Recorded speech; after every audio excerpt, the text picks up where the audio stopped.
Good morning friends. Last class में देखा था कि कैसे हम कोऑर्डिनेशन कंपाउंड्स का हाइब्रिडाइजेशन देखते थे, हाइब्रिडेशन निकालते थे। हमने एक क्वेश्चन भी किया था, तो चलिए उसी डायरेक्शन में आगे बढ़ते हैं। हम एक और क्वेश्चन, एक दो क्वेश्चन और ट्राई करेंगे और आपको हाइब्रिडेशन निकाल के दिखाएंगे कैसे हाइब्रिडेशन निकाला जाएगा। ठीक है, तो फोकस आप वही रखोगे, स्ट्रॉन्ग फील्ड लिगेंड और वीक फील्ड लिगेंड पे। सिनॉक्स याद है? चलिए उसी की तरफ आगे बढ़ते हैं। देखिए, जब भी कोई कोऑर्डिनेशन कंपाउंड दे तो पहले तो आप अगर उसका आयन स्फीयर कोऑर्डिनेशन पे मिक्स दिया तो पहले तो आप कोऑर्डिनेशन फिर अलग करोगे, और क्योंकि हमको सीएमए का ही हाइब्रिडेशन निकालना है तो वो हमको कहाँ मिलेगा? कोऑर्डिनेशन स्फीयर में। ठीक है, तो यहाँ पहले से ही सिर्फ कोऑर्डिनेशन स्फीयर दिया, आयन स्फीयर का नहीं दिया है, तो यहाँ पे कुछ तोड़ने की जरूरत नहीं है। डायरेक्ट आप क्या करोगे, तो एक एक स्टेप क्या करोगे, आप आगे बढ़ोगे। तो सबसे पहला स्टेप है कि आप सीएमए का ऑक्सीडेशन नंबर निकालो। तो ऑक्सीडेशन नंबर यहाँ निकालोगे आप, तो आप निकालना मैंने आपको पहले बताया है। ठीक है, क्या मान लेंगे? x, इसका -1 तो -4, इधर -2 तो जाकर +4, -2 +2, तो ni का यहाँ ऑक्सीडेशन नंबर आ गया +2।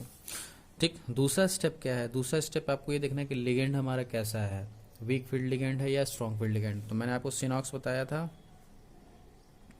तो मैंने बताया था अगर ये डोनर एटम हमारे C और N हैं तो क्या होंगे? SFL होंगे, और अगर O और X होंगे तो क्या होंगे? WFL। ठीक है, एक्स में मैंने बताया था हेलोजन, जैसे कि यहाँ पे Cl हमको दिख रहा है तो Cl क्या हेलोजन में आएगा, मतलब एक्स हमारा क्या है? वीक फील्ड लिगेंड है, मतलब यहाँ Cl जो हमारा है वो क्या है? वीक फील्ड लिगेंड है। और मैंने बताया था कि वीक फील्ड लिगेंड में आपकी जो इलेक्ट्रॉन्स है वो पेयर नहीं हो पाएंगे। अब पेयर क्यों नहीं हो पाएंगे, हम आगे जब क्रिस्टल फील्ड थ्योरी पढ़ेंगे तो वहाँ हमको समझ में आएगा कि पेयरिंग क्यों हो जा रही है स्ट्रॉन्ग फील्ड लिगेंड में और वीक फील्ड लिगेंड में पेयरिंग क्यों नहीं हो पा रही है। ठीक है, तो चलिए, तो इतना चीज़ हमने देख लिया। तीसरा स्टेप क्या है? पहला स्टेप क्या था? ऑक्सीडेशन नंबर फाइंड आउट करना। दूसरा स्टेप क्या था कि लिगेंड हमारा स्ट्रांग है कि वीक है, वो फाइंड आउट करना। तीसरा स्टेप है कि जो सीएमए है उसका हमको क्या करना है? कन्फिग्रेशन करना होगा, इलेक्ट्रॉनिक कन्फिग्रेशन। तो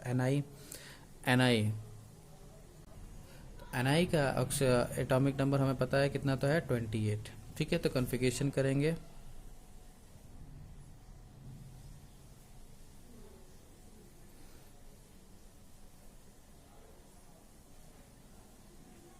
ये हो गया कन्फिग्रेशन, आप काउंट कर लो, 28 हो गया। तो सबसे पहले आपको याद होना चाहिए सबका एटॉमिक नंबर जो भी यहाँ पे यूज़ होगा, और कॉन्फ़िगरेशन करने आना चाहिए।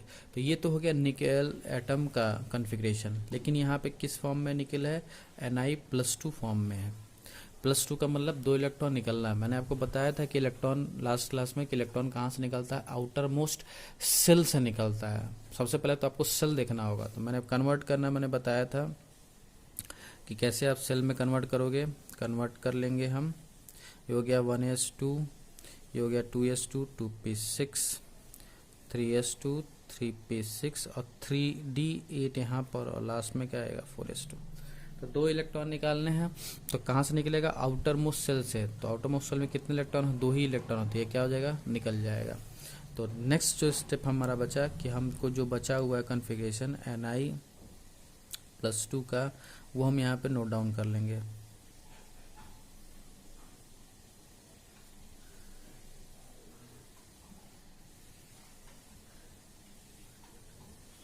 फोर एस गायब हो गया, 3d8 हो गया। ठीक, अब मैंने बताया था कि जो जिस सब सेल में जिस मैक्सिमम जितने इलेक्ट्रॉन हैं भरे हुए हैं उनको छोड़ दोगे। देखो ये सब क्या है? मैक्सिमम इलेक्ट्रॉन है भरे हुए हैं। यहाँ पे 10 होने चाहिए, बट यहाँ पे 8 ही है, तो उसको हम यहाँ ड्रॉ करेंगे उसके ऑर्बिटल फॉर्म में। तो ऑर्बिटल फॉर्म में डी के पास 5 ऑर्बिटल होते हैं, तो बना दिया हमने। तो ये हो गया 3d।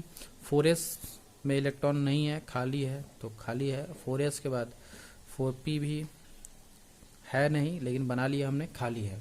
ठीक है, अब डी में 8 इलेक्ट्रॉन है, तो पहले 1 बाई 1 एक एक इलेक्ट्रॉन भरोगे आप, और फिर 3 इलेक्ट्रॉन और, तो फिर पेयरिंग में 3 इलेक्ट्रॉन्स जाएंगे।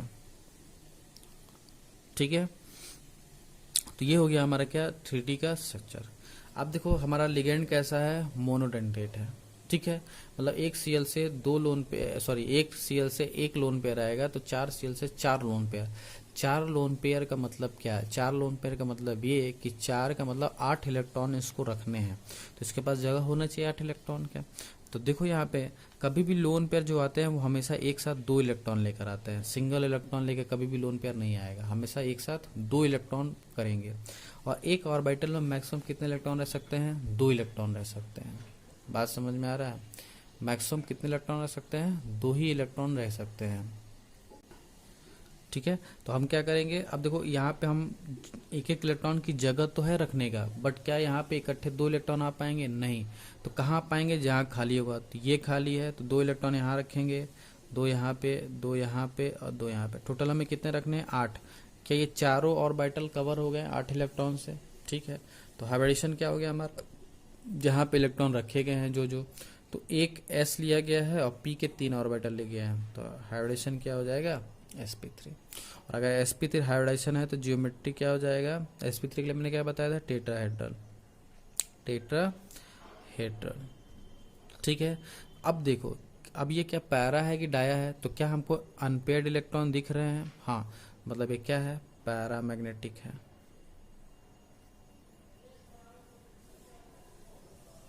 ठीक, अब रही बात इसका मैग्नेटिक मोमेंट निकालने के, तो मैंने फॉर्मूला बताया था √n(n+2), जहाँ पे n क्या था? Number of unpaired. कितने हैं? n बराबर कितना है यहाँ पे? 2, तो रख दो यहाँ पे 2, 2 + 2 4 और 8, तो ये क्या होगा? रूट मैग्नेटिक मोमेंट कितना आ गया? √8। और इसका यूनिट क्या बना होता था? bm, bore magnet. तो आसानी से क्या कर सकते हो आप? कॉन्फ़िगरेशन कर सकते हो और उसका हाइब्रिडेशन बता सकते हो किसी भी कोऑर्डिनेशन कंपाउंड का। ठीक है, चलिए नेक्स्ट हम क्वेश्चन ट्राई करते हैं। चलिए नेक्स्ट जो क्वेश्चन हमारा है वो है NiCO4 का। ठीक है, तो सेम वही चीज़, पहला स्टेप क्या है कि आप पहले कॉन्फ़िगरेशन करोगे। ठीक है, तो कॉन्फ़िगरेशन करोगे NiCO4 का। मैंने बताया था कि न्यूट्रल लिगेंड है, मतलब CO क्या है? न्यूट्रल है, कोई चार्ज नहीं होता है। तो भैया इसके ऊपर भी जब ये कोई चार्ज नहीं, इसके ऊपर कोई चार्ज नहीं, मतलब यहाँ ऑक्सीडेशन नंबर क्या होगा Ni का? 0। ठीक, उसके बाद CO हमारा क्या है कि स्ट्रॉन्ग फील्ड लिगेंड की वीक फील्ड लिगेंड, ये हमको पता करना है। तो हमने कल लास्ट क्लास में आपको मैंने सीरीज बताया था, और यहाँ देखो सबसे लास्ट में क्या है? CO है। तो मतलब CO क्या होगा? एक स्ट्रॉन्ग फील्ड लिगेंड होगा। ठीक है, C स्ट्रॉन्ग होने का मतलब क्या है कि जो CO है, अब क्यों स्ट्रॉन्ग है ये भी मैं बता दूं। CO का स्ट्रक्चर बनाओगे तो CO कुछ ऐसा बनेगा। ठीक है, C O के साथ डबल बॉन्ड बना लेगा, तो 2 इलेक्ट्रॉन यहाँ शेयर होगा और 2 इलेक्ट्रॉन बचे रहेंगे। ठीक है, यही इलेक्ट्रॉन क्या होता है लोन पेयर में? देखो O के साथ डबल बॉन्ड, इलेक्ट्रॉनिटी हाई प्लस डबल बॉन्ड होने की वजह से ये लोन पेयर अपना डोनेट नहीं कर पाएगा। तो डोनेट कौन करेगा? सिर्फ और सिर्फ C। और मैंने अभी सिनॉक्स के हिसाब से बताया कि अगर C डोनर एटम है तो वो कैसा होगा? स्ट्रॉन्ग फील्ड लिगेंड होती है। ये कंफ्यूज मत होना कि यहाँ पे O है, O के पास लोन पेयर है तो वो डोनेट करेगा और वीक फील्ड लिगेंड नहीं, वो डोनेट नहीं कर पाएगा क्योंकि ये डबल बॉन्ड रखा हुआ है। मैंने आपको पहले भी बताया है कि वो डबल बॉन्ड जहाँ पे होगा वो वहाँ से लोन पेयर डोनेशन नहीं होगा। तो यहाँ ध्यान रखना, यहाँ डोनेशन किससे होगा? C से।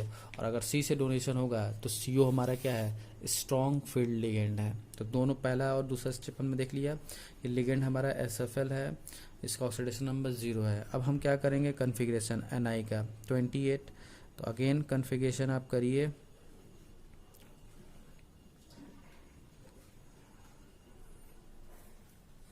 ठीक, ये कॉन्फ़िगरेशन हो गया। लेकिन अब ध्यान ये रखना है कि इसका ऑक्सीडेशन नंबर 0 है। ऑक्सीडेशन नंबर 0 होने का मतलब ये एक भी इलेक्ट्रॉन निकालेगा नहीं। ठीक है, तो अब निकालेगा नहीं तो हमको इसको कुछ करने की ज़रूरत नहीं है। अब आप क्या कर दो, यहाँ 4s छूटा हुआ है, 4s2। ठीक है, अब आप क्या करेंगे? यहाँ कॉन्फ़िगरेशन करेंगे। तो अब देखो जो मैंने बताया था कि जिसके बाद जो मैक्सिमम है उसको हटा दोगे, जो इनकम्प्लीट होगा उसको बनाओगे। तो 3D के पास 8 है तो 3D ऐसे बनाओ। 4s में इलेक्ट्रॉन है, ये ध्यान रखना, 4s में इलेक्ट्रॉन है, ये निकला नहीं है। और 4s के बाद क्या? 4p रहेगा, लेकिन वो खाली है। और ये रहा हमारा 3D। 8 इलेक्ट्रॉन है तो पहले एक एक इलेक्ट्रॉन भरेंगे आप, और फिर क्या होगी? लास्ट में पेयरिंग होगी। सॉरी, यहाँ तो नहीं, यहाँ तक पेयरिंग होगी। ठीक है, ये 2 अनपेयर्ड रहेंगे। ठीक, अब इतना हमें देखने को मिल गया। ठीक है, अब थोड़ा ध्यान से रखना, ये स्पेशल केस भी है। ठीक है, ध्यान से। हमारा लिगेंड कैसा है? स्ट्रॉन्ग है। स्ट्रॉन्ग है तो क्या ये पेयरिंग होगा? हाँ, तो यहाँ पे देखो पेयरिंग हो जाएगा, मतलब ये इलेक्ट्रॉन ट्रांसफ़र यहाँ पे हो जाएगा। स्ट्रॉन्ग है तो मैं इसको नेक्स्ट लाइन में बना रहा हूँ। तो ये डबल, ये डबल, ये डबल, और ये जो सिंगल है ये यहाँ पे चला आया तो ये भी डबल हो गया, ये ऑर्बिटल खाली। अब ध्यान से ये रख, ध्यान ध्यान से ध्यान से ध्यान से, ठीक है। अब देखो ये ऑर्बिटल खाली। अब थोड़ा यहाँ ध्यान से देखना, ये जो 4s का इलेक्ट्रॉन है, हमें पता है कि 4s और 3d में जो एनर्जी का डिफरेंस होता है वो बहुत ही कम होता है, बहुत ही कम होता है, लगभग बराबर होता है। और जब भी इलेक्ट्रॉन फिल करते हैं, जैसे देखो अभी जितने भी एग्जांपल हमने किया, जो भी हमारा कोऑर्डिनेशन कंपाउंड या कोऑर्डिनेशन बॉन्ड से जो भी इलेक्ट्रॉन आ रहा है वो लगातार ऑर्बिटल्स में भर रहा है। यहाँ पर अगर देखो तो अगर हमको कितना, ये मोनोडेंटेट है, ठीक है, तो 4 है, तो 4 लोन पेयर आना मतलब 8 इलेक्ट्रॉन, तो 2 यहाँ रखा जाएगा, फिर ये भरा हुआ तो यहाँ तो आएगा नहीं, फिर यहाँ तो डिसकंटिन्यूअस हो रहा है। तो होता क्या है कि जो 4s के जो 2 इलेक्ट्रॉन है वो ट्रांसफर हो जाते हैं कहाँ पे, 3d में, ठीक। अब 3d कंप्लीट हो चुका है, 3d कंप्लीट, क्योंकि दोनों इलेक्ट्रॉन 4s के कहाँ ट्रांसफर हो गए हैं, 3d में। खाली कौन हो गया, 4s और 4p। अब यहाँ पे फर्दर ये 8 इलेक्ट्रॉन क्या किए जाएंगे, रखे जाएंगे। बस आपको ध्यान ये रखना है कि जब भी आप इलेक्ट्रॉन फिल कराओगे कहाँ का, कोऑर्डिनेशन कंपाउंड का, तो वहाँ पे लगातार ऑर्बिटल में फिल होना चाहिए। ऐसा नहीं कि पहला जो खाली है उसको भरो, बीच में भरा हुआ है फिर आगे भरोगे, नहीं, हमेशा क्या करोगे, कंटिन्यूस फॉर्म में इलेक्ट्रॉन्स को फिल कराओगे। तो इसीलिए तो ये थोड़ा ध्यान रखना, इसीलिए मैंने स्टार मार्क लगाया है कि इंपॉर्टेंट है ये, ठीक है, कि 4s का इलेक्ट्रॉन कहाँ ट्रांसफर हो जाएगा, 3d में, 3d के लास्ट ऑर्बिटल में। तो 4s खाली हो गया, तो अब 4s में और p में इलेक्ट्रॉन भर जाएंगे, तो इसका हाइब्रिडेशन क्या हो जाएगा, s और p3, तो ज्योमेट्री क्या हो जाएगी, टेट्राहेड्रल। ध्यान रखना ये इंपॉर्टेंट है, टेट्राहेड्रल। अब इसके पास कोई अनपेयर्ड नहीं है, मतलब ये क्या हो गया, डायमैग्नेटिक, और मैग्नेटिक मोमेंट क्यों 0 हो जाएगा, क्योंकि इसके पास कोई भी अनपेयर्ड इलेक्ट्रॉन नहीं है। क्लियर है, ध्यान रखना, ध्यान से ये इम्पोर्टेंट है, इम्पोर्टेंट मार्क कर लेना, ये हमेशा भूल जाओगे, तो इसलिए ध्यान रखना कि 4s का इलेक्ट्रॉन 3d का ऑर्बिटल में ट्रांसफर हो जाएगा, और तब जाके कोऑर्डिनेशन कंपाउंड के इलेक्ट्रॉन 4s और 3p में भरेंगे। 3p मतलब 3 ऑर्बिटल p में भरेंगे, 4p के 3 ऑर्बिटल p में भरेंगे, ठीक है। चलिए एक और नेक्स्ट क्वेश्चन करते हैं। फिर से भाई क्या करोगे, ऑक्सीडेशन नंबर +2 आएगा, और Cn हमारा क्या है, SFL होगा, क्योंकि डोनर क्या आएगा, C और N दोनों में से कोई भी होगा, तो दोनों ही स्ट्रांग हो गए, ठीक। कॉन्फ़िगरेशन करोगे 28, कॉन्फ़िगरेशन देखो अभी हमने किया है +2 का, ठीक है, Ni+2 का, तो मैं डायरेक्ट यहाँ लिख दे रहा हूँ, कॉन्फ़िगरेशन आप देख लेना, यहाँ पे मैं किया हूँ Ni+2 का ये, ठीक है, यही कॉन्फ़िगरेशन यहाँ उठा के रख दे रहा हूँ, ठीक है। तो लास्ट में 3d8 बचेगा, और जो 4s का 2 इलेक्ट्रॉन है, क्योंकि 2 इलेक्ट्रॉन निकलना है तो वो निकल के 0 हो जाएगा, ठीक है। तो 3d8 का मैं स्ट्रक्चर यहाँ बना रहा हूँ, 5 ऑर्बिटल, ठीक है, फिर 4s और ये रहा 4p, 4s 4p और 3d में 8 हैं, तो 8 हम इलेक्ट्रॉन ऐसे करके बनाएंगे, सॉरी यहाँ तक 8, ये खाली, ठीक है।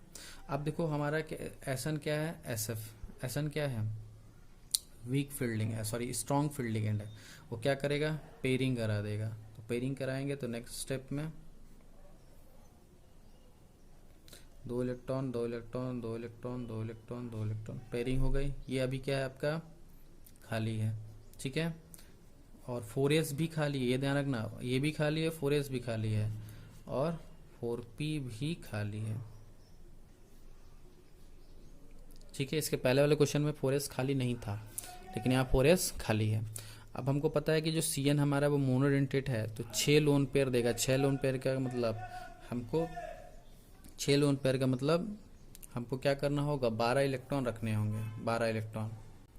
चलिए अब यहाँ पे ये भी इम्पोर्टेंट है, थोड़ा ध्यान से देखिए, यहाँ पर भी आपको ध्यान रखना होगा। मैंने आपको थोड़ा सा मैं एक बार और याद दिला देता हूँ कि मैंने जो आपको बताया था हाइब्रिडेशन कोऑर्डिनेशन में यूज होता है, वो sp3 है, dsp2 है, sp3d2 है, और d2sp3 है। यही हाइब्रिडेशन आपको कोऑर्डिनेशन कंपाउंड में देखने को मिलेगा मैक्सिमम टाइम्स, ठीक है। तो ये हाइब्रिडेशन का मतलब क्या है कि यही ऑर्बिटल्स क्या होंगे, यूज होंगे। डी के पहले 2 यूज हो सकते हैं, डी के बाद में 2 यूज हो सकते हैं, ठीक है। फिर आपके sp3 है तो s का 1 p का 3 और d पे 1 पहला और s का 1 और p के 2, ऐसे मतलब ये नंबर ऑफ ऑर्बिटल्स हैं कि कौन कौन से कहाँ के यूज़ हो रहे हैं। तो अगर मैं यहाँ पे 12 इलेक्ट्रॉन रखूँ तो हमको 6 ऑर्बिटल्स की ज़रूरत होगी, तो 5 तो हमें दिख रहे हैं। 4p के बाद यहाँ पे 4d भी होगा, 4d भी होगा, ठीक है, 4d भी होगा, 4d। तो एक ऑर्बिटल d का लगेगा, ठीक है। तो देखो एक ऑर्बिटल d का यहाँ लग रहा है और एक ऑर्बिटल d का यहाँ लग रहा है, ठीक है।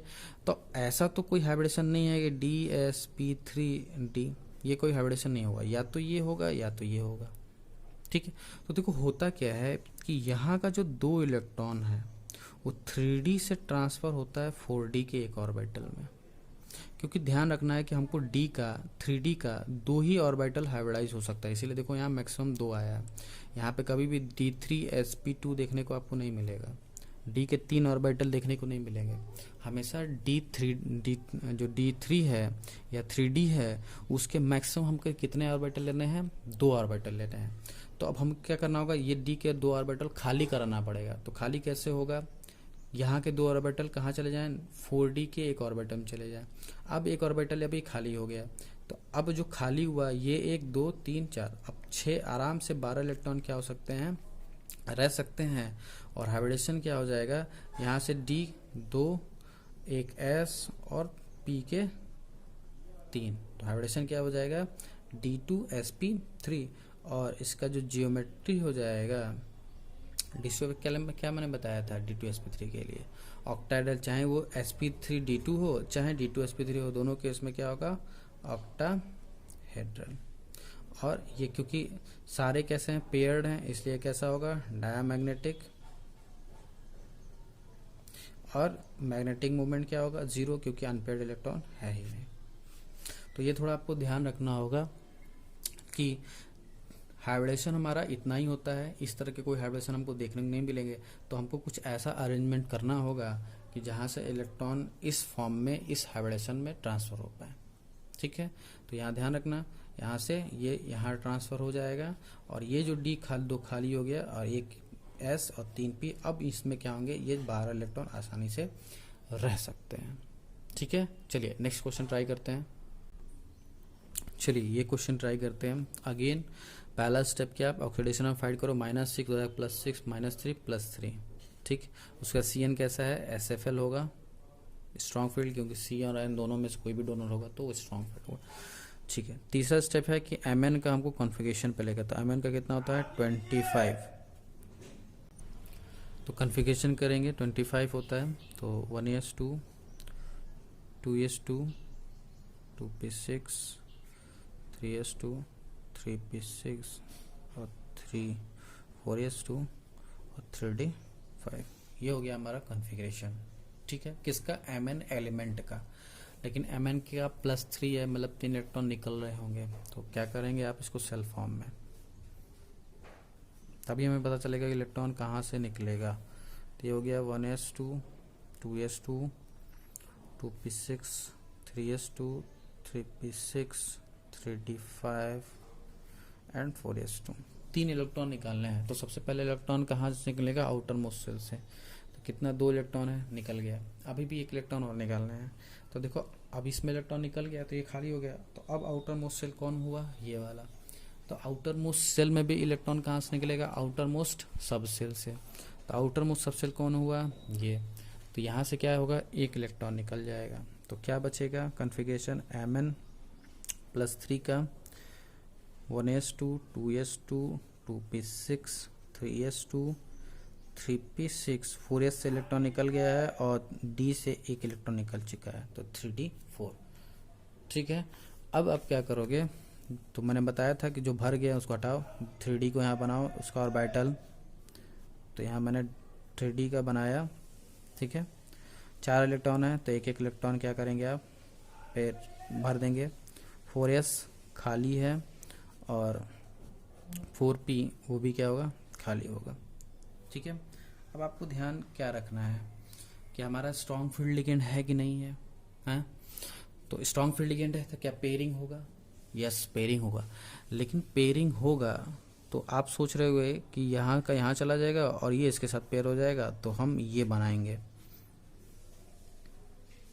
ठीक, दो यहाँ पे, दो यहाँ पे, और ये खाली, ये खाली। आप ऐसा सोच रहे होगे, लेकिन गलत, ऐसा नहीं होगा। यहाँ पे ये सब जो मैं बता रहा हूँ वो सब इम्पोर्टेंट है, ठीक है, इम्पोर्टेंट इसी टाइप के क्वेश्चन आएंगे। तो क्या होगा यहाँ पे? पेयरिंग तो होगा, ये बात तो सही है कि पेयरिंग होगा क्योंकि स्ट्रॉन्ग फील्ड लिगेंड है, पेयरिंग होना तय है। लेकिन क्या इस तरह पेयरिंग होगा? नहीं, इस तरह नहीं। मैं आपको अभी बताया हूँ कि डी के हम मैक्सिमम कितने ऑर्बिटल यूज कर सकते हैं? 2। अगर आप पेयरिंग करा दिए ऐसे तो 3 ऑर्बिटल खाली हो गए। अब इलेक्ट्रॉन, अगर आप कोऑर्डिनेशन कंपाउंड्स के जो इलेक्ट्रॉन्स है, कोऑर्डिनेशन बॉन्ड के जो इलेक्ट्रॉन है वो भरते हो, तो आप यहाँ भी भरोगे, यहाँ भी भरोगे, तो डी के 3 ऑर्बिटल यूज हो जाएंगे, जो कि हमारा हाइब्रिडेशन गलत हो जाएगा, क्योंकि डी के 3 ऑर्बिटल यूज नहीं कर सकते हो। डी के हमेशा 2 ही इलेक्ट्रॉन, 2 ही ऑर्बिटल यूज। क्यों हम 2 ही डी का यूज कर रहे हैं? हम जब CFT पढ़ेंगे, क्रिस्टल फील्ड थ्योरी पढ़ेंगे, उसमें आपको ये चीज़ें क्लियर हो जाएंगी कि वीक फील्ड लिगेंड में पेयरिंग क्यों नहीं हो रही है, स्ट्रॉन्ग फील्ड लिगेंड में पेयरिंग क्यों हो जा रही है, डी के 2 ही ऑर्बिटल यूज कर रहे हैं। ये सारी चीज़ें आपको क्लियर हो जाएंगी कब? जब आप CFT पढ़ोगे, ठीक है। तो यहाँ पे ऐसा नहीं करोगे, डी के मैक्सिमम हमको क्या करना है? 2 ही ऑर्बिटल खाली करने हैं, क्योंकि 2 ही ऑर्बिटल से हम हाइब्रिडेशन करा सकते हैं। तो इसका पेयरिंग कैसे होगा? ध्यान से, ये तो पहले से है, ठीक है, ध्यान से। यहाँ से जो लास्ट वाला है इलेक्ट्रॉन है, सिर्फ वही, क्योंकि एक पहले से खाली है, इसको खाली कराने की जरूरत नहीं है। कितना खाली कराना था हमें? 2 खाली कराना है, 2 खाली कराना है। तो एक तो खाली है, सिर्फ क्या करोगे? एक इलेक्ट्रॉन उठा के यहाँ रख दोगे, तो ये ऐसे ही रह जाएगा, और यहाँ वाला इलेक्ट्रॉन कहाँ चला जाएगा? पेयरिंग में। बस ये हो गया पेयरिंग। क्यों पेयरिंग हुआ? स्ट्रॉन्ग फील्ड लिगेंड वजह से। अब 2 ऑर्बिटल खाली है पहले से, बस 2 ही हमें खाली कराना है। कभी भी हमेशा ध्यान रखना है, कभी भी अगर आपको हाइब्रिडेशन कराना है तो आपको सिर्फ 2 ही ऑर्बिटल खाली कराना है। अगर स्ट्रॉन्ग फील्ड लिगेंड हो तो 2 ही, वीक होगा तो खाली वो भी नहीं कराना पड़ेगा, जो है जैसे है वैसे रह जाएगा, ठीक है। लेकिन स्ट्रांग हुआ तो 2 ही खाली कराना पड़ेगा। तो ध्यान रखना, हम ऐसा ना पेयरिंग करके, हम सिर्फ 2 ही खाली कराने के लिए पेयरिंग करेंगे, ठीक। अब ये मोनोडेंटेट है, क्या करोगे? 12 इलेक्ट्रॉन आ रहे हैं, 6 लोन पेयर आना है, तो मतलब 12 इलेक्ट्रॉन, तो 2 यहाँ पर, 2 यहाँ पर, 2 यहाँ पर, 2 यहाँ पर, 2 यहाँ पर, 2 यहाँ पर भर दिए। तो डी हाइब्रिडेशन क्या होगा? डी का कितना लिया आपने? 2, एस का 1, पी का 3, क्या हो गया? D2sp3। ज्योमेट्री क्या हो गया? ऑक्टाहेड्रल। हाँ, लेकिन क्या अब से लोन पेयर है? यस यस यस, ये आपका IIT में आ चुका है क्वेश्चन, ये कि क्वेश्चन ऐसे पूछा था कि पैरामैग्नेटिक है, डायामैग्नेटिक है। तो अगर आप इस से हिसाब से जाते तो आपको क्या मिलता है आंसर? डायामैग्नेटिक। लेकिन एक्चुअली में क्या होता है? पैरामैग्नेटिक। ये क्वेश्चन आ चुका है IIT में कि एक्चुअली में क्या है? पैरा। तो ये क्या हो गया? पैरामैग्नेटिक। और पैरामैग्नेटिक है तो मतलब लोन पेयर है, अनपेयर्ड इलेक्ट्रॉन है, मतलब सब मैग्नेटिक मोमेंट भी आएगा। तो फॉर्मूला हमारे पास है, तो N 2 हो गया, 2 + 2 that is √8 Bm bore magnet. तो ये आपका आंसर हो जाएगा। तो थोड़ा ध्यान से आप याद रखना कि हमें सिर्फ 2 ही ऑर्बिटल खाली करने हैं अगर स्ट्रॉन्ग फील्ड लिगेंड हुआ तो, ठीक है। कुछ क्वेश्चंस मैं दे रहा हूँ, आप उसको नोट कर लो, इसका आप ट्राई करना खुद से, नहीं तो सोल्यूशन फिर नेक्स्ट क्लास में मैं दूंगा। ये 4 क्वेश्चन है, आप खुद से ट्राई करना, ठीक है। और अगर ट्राई हो गया, बन गया, तो सिर्फ क्या निकालना है आपको? वही हाइब्रिडेशन निकाले थे, ज्योमेट्री लेकिन पैरा है कि डाया है, और लास्ट में मैग्नेटिक मोमेंट। तो ये आप कर लेना, ट्राई करना, और नहीं होगा तो नेक्स्ट क्लास में मैं इसका आपको सोल्यूशन दूंगा, ठीक है। तो आज के लिए इतना ही, थैंक यू।